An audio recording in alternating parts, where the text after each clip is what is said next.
제2편.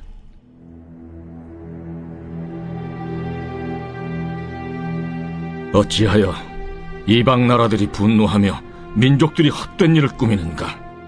세상의 군왕들이 나서며 관원들이 서로 꾀하여 여호와와 그의 기름 부음 받은 자를 대적하며 우리가 그들의 맨 것을 끊고 그의 결박을 벗어버리자 하는도다.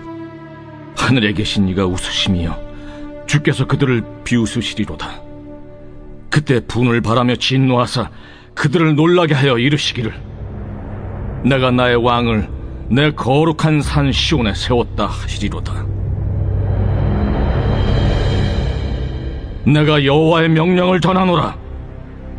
여호와께서 내게 이르시되, 너는 내 아들이라. 오늘 내가 너를 낳았도다. 내게 구하라. 내가 이방 나라를 내 유업으로 주리니 내 소유가 땅끝까지 이르리로다. 내가 철장으로 그들을 깨뜨리며 질그릇같이 부수리라 하시도다. 그런즉 군왕들아, 너희는 지혜를 얻으며 세상의 재판관들아, 너희는 교훈을 받을지어다. 여호와를 경외함으로 섬기고 떨며 즐거워할지어다. 그의 아들에게 입맞추라. 그렇지 아니하면 진노하심으로 너희가 길에서 망하리니 그의 진노가 급하심이라. 여호와께 피하는 모든 사람은 다 복이 있도다. 안녕하십니까, 큰숲교회 성도 여러분. 10월 24일 큰숲 매일 말씀 시작하겠습니다. 오늘은 시편 2편 1절로부터 12절까지의 말씀인데요. 이 시편 2편은 메시아시라는 별칭이 있는 시편입니다. 여러분, 시편 2편의 설교에 들어가기에 앞서 한 가지 아셔야 할 점이 있는데, 메시아시란 즉 예수님에 관한 이야기라는 것이죠. 그런데 여러분, 이 시편이 언제 쓰여져 있는지 아십니까? 다윗과 그 다윗 때의 동시대의 시편 기자, 즉 시를 쓰는 사람들이 이 시편을 썼습니다. 이 시편 2편은 누가 썼는지 나와 있지 않습니다. 하지만 아마 많은 사람들이 다윗으로 짐작하고 있죠. 왜냐하면 시편 3편의 이야기가 다윗의 시이기 때문입니다. 여러분, 이 시편과 예수님이 오시기까지 1000년이라는 시간이 있었습니다. 다윗이 BC 961년에 죽었다고 추정되는데요. 대략 약 900년에서 1000년 정도 상간에 예수님 오시기 전에 사람들이 예수님에 대한 메시아에 대한 시를 이 구약 시대 때 썼다는 것이 이로 놀라운 일이 아닐 수 없습니다. 이 초림하실 예수님에 대한 예언을 했다는 것이죠. 놀랍지 않으십니까? 1000년 전에 오실 메시아에 관한 이야기들을 이 시편 2편에 이 시편 기자는 적고 있습니다. 많은 부분에서 예수님에 대한 별칭이 많이 나옵니다. 2절에 보면 여호와와 그의 기름 부음 받은 자, 이것도 예수님을 가리키는 말이고요. 7절 8절에 보면 내 아들이라, 오늘 내가 너를 낳았도라. 내게 구하라. 내가 이방 나라를 내 유업으로 주리니 내 소유가 땅끝까지 이르리로다. 내가 철장으로 그들을 깨뜨리며 질그릇같이 부수시리라 하시도다. 이것도 다 계시록에서 예수님이 이 세상 나라를 심판하실 때 철장, 쇠 막대기를 가지고 질그릇을 부수시듯이 그들을 심판하러 오신다고 나와 있습니다. 계속 성경을 한번 살펴볼까요? 이 1절부터 6절까지의 한 문단인데요. 이 문단에 보시면 이 세상의 군왕들이 나서서 관원들이 서로 꾀하며 여호와와 그의 기름 부음 받은 자를 대적한다 라고 2절에 나와 있습니다. 이것이 무슨 이야기죠? 본디오 빌라도와 분봉왕 헤롯, 그리고 많은 세상의 군왕들이 그리고 대제사장들과 그때의 유대 정치 권력들이 예수님을 모함하여 예수님을 꾀하여 십자가에 못 박혀 죽게 만들죠. 3절, 우리가 그들의 맨 것을 끊고 그들의 결박을 벗어버리자. 예수님이 오셔서 하는 그 모든 것들에 태클을 걸고 마음에 안 들어하고 시기하고 질투합니다. 하지만 하늘에 결국 이 시기의 끝으로 십자가에 못 박힘을 당하시고 예수님께서는, 그리고 그 사단과 그 무리들, 또 많은 로마와 그 대제사장 무리들은 자기들이 승리한 줄로, 바리새인과 사두개인들도 자기들이 승리한 줄로 알죠. 하지만 거기에 대고 하나님이 4절에 이렇게 말씀하십니다. 하늘에 계신 이가 웃으시며 주께서 그들을 비웃으시리로다. 여러분, 십자가라는 것이 세상의 눈에는 보기엔 실패와 죽음과, 그리고 사실 그 당시에 베드로도 그랬고 제자들도 그랬고 마음의 낙심이 너무나 컸습니다. 왜냐하면 예수님의 어떤 그 복음의 승리가 무너졌다, 십자가로 인하여서 그 모든 것이 망하게 되었다고 생각하였기 때문이죠. 하지만 하나님의 관점은 달랐습니다. 4절에 보시면 하늘에 계신 이가 웃으시며 비웃으시리로다. 예수님, 하나님께서 왜 비웃으셨겠습니까? 사단이 자기가 생각하기에는 이겼다라고 생각하였지만 결국 예수님은 그 십자가로 인해, 하나님께서는 예수님의 이 십자가로 인하여서 복음의 완전한 승리를 이 세상에게 가져왔기 때문입니다.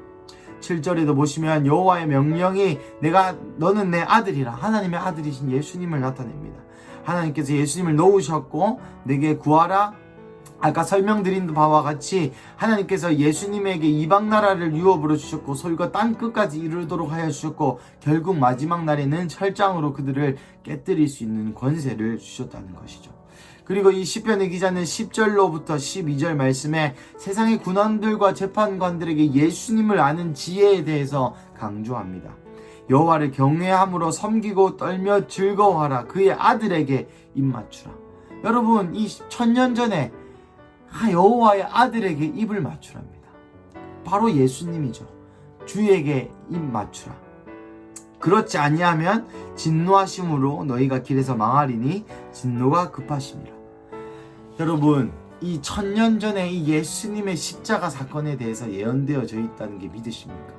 그리고 이 예언이 단지 십자가에 못 박혀 메시아가 죽을 것이다 라고 마친 것이 아니라 하늘에 계신 이가 비웃으신다. 결국 이것을 통하여 승리하게 될 것이라는 것도 암시가 되어 있죠. 6절에 보면 내가 나의 왕을 내 거룩한 시온산에 세웠다. 시온산이라는 것은 여호와의 산, 여호와의 성전이 있던 산 등등등 많은 뜻으로 해석되는데 결국 주님의 통치를 상징합니다. 주님이 결국 이 모든 사건을 통하여서, 하나님께서 이 모든 사건을 통하여서 결국 예수님께 이 시온산의 권위, 통치할 수 있는 권위를 이양하셨다는 것이죠. 그리고 나아가서 이 세상의 군왕들에게도 심판에 대해서 말합니다. 단지 이것은 초림뿐을 예언한 것이 아니라 이 초림 후에 예수님이 이 세상을 또한 심판하실 재림에 대해서도 예언하고 있다고 저는 그렇게 해석하고 싶습니다. 사랑하는 성도 여러분, 1000년 전에 다윗, 혹은 다윗 말고 어떤 다윗 동시대의 시편 기자가 다시 오실 메시아를 갈망하며 다시 오실 메시아를 기다리면서 이 시편을, 다시 오실 메시아가 아니죠, 초림하실, 이제 곧 오실 메시아를 기다리면서 이 시편을 썼고 기도하고 갈망해왔습니다. 여러분, 그렇다면 우리는 어떻게 해야 할까요? 이미 초림을 경험하고 그 초림의 그 십자가의 은혜를 풍성히 누리고 그 십자가의 은혜로 말미암아 성령님이 내주하시는 이 신약 시대에 살고 있는 우리는 이 시편 기자와 마찬가지로 이 시편 기자가 초림을 준비하면서 주님을 갈망하였다면 우리는 주님의 재림을 준비하면서 주님을 갈망하고 더욱이 이 시편 기자가 또 행한 것처럼 세상에게 예수님을 아는 지혜에 대해서 선포해야 하지 않을까요? 저는 오늘 이 시편을 읽고 묵상하면서 다시 오실 주님에 대한 갈망과 함께 이 시편 기자의 용기를 본받아 다시 오실 예수님에 대한 선포와 증거를 해야겠다, 그런 마음이 많이 들었습니다. 코로나죠. 교회가 욕먹고 있습니다. 그리고 예수님을 믿으라고 얘기하는 것 자체가, 전도하는 것 자체가 민폐처럼 보이는 그런 시기가 이미 도래하고 있습니다. 하지만 사랑하는 성도 여러분, 1000년 전에 1000년 후에 오실 초림 예수를 갈망하였던 시편 기자처럼 이제 곧 오실 우리 주 예수님을 갈망하는, 재림을 갈망하는 우리 큰수교회 성도님들 되시기를 축복하고, 또한 이 시편의 기자처럼 이 예수님의 다시 오심과 또 예수님에게 입맞추고 예수님의 그 발 앞에 입맞추고 하나님을 경외하고 떨고 하나님을 아는 지혜, 즉 예수님을 나의 구주로 영접하는 이 지혜의 비밀을 주변 가운데 그리스도의 향기로서 풍겨내시는 여러분들 되시기를 간절히 축복하고 주님의 이름으로 축복드립니다. 기도하겠습니다. 하나님 감사합니다. 시편 2편의 말씀을 통하여서 예수님 오시기 1000년 전의 시편 기자의 마음과 또 예수님이 오실 것에 대한 갈망을 우리 마음에 불러일으켜 주셔서 주님 감사합니다. 아멘. 주 예수님 다시 오십시오. 예, 우리가 주님의 재림을 갈망합니다. 곧 오셔서 철장으로 질그릇같이 나라들을 심판하러 오실 주님을 또한 기대하고 또 나의 신랑 되신 구주 예수의 그 다시 오심 재림을 그 영접할 때를 제가 기대합니다. 주님 속히 오시옵소서. 하나님 또한 예수님의 재림을 갈망하는 것뿐만 아니라 우리가 교회로서 이 하나님을 아는 지혜, 예수 그리스도를 아는 지혜를 세상의 군왕들과 또 세상 가운데 알리는 자들로 부르심에 감사합니다. 주님, 이 복음으로 변화된 우리의 매력적인 삶이 사람들에게 영감을 주어서 그 영감을 통하여서 사람들로 하여금 구원의 열매가 맺어지게 하는 오늘 하루 되게 하여 주시옵소서. 감사합니다. 이 모든 말씀 살아계신 예수님의 이름으로 기도드렸습니다. 아멘.